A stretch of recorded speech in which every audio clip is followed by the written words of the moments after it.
À l'œil nu, rien de particulier. Un pied, un chapeau connu de tous, de simples champignons de Paris. Mais ce qu'on appelle champignon n'est que la partie visible d'un vaste organisme souterrain.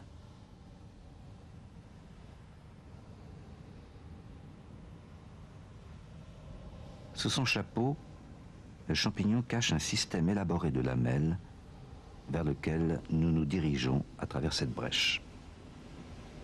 On aperçoit au centre, dans la pénombre, le bord d'un groupe de lamelles. Elles sont disposées verticalement, bien pliées, en rayons autour du pied, à l'abri de la lumière et de la pluie. Cette atmosphère sombre et humide est indispensable à la maturation des champignons.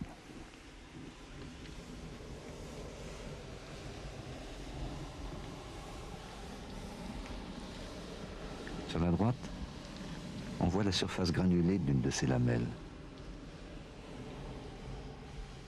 entièrement tapissée de petites billes sombres, l'extrémité de cellules en forme de quille.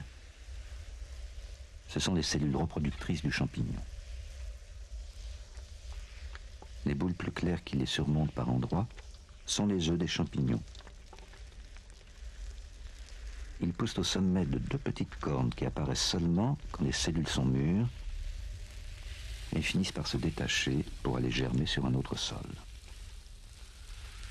Sur les millions de spores produites par un champignon, très peu d'entre elles trouveront des conditions favorables à leur développement. Me voici parvenu sur la tranche de la lamelle. Nous entrons dans un autre système à l'apparence désordonnée. C'est la chair même du champignon, le mycélium.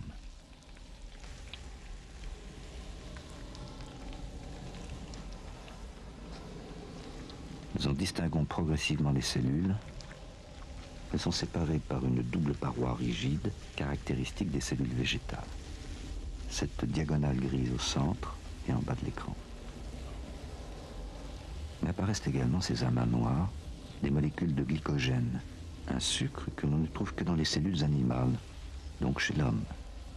Le champignon est un être à part, ni vraiment animal, ni tout à fait végétal, mais tout simplement champignon.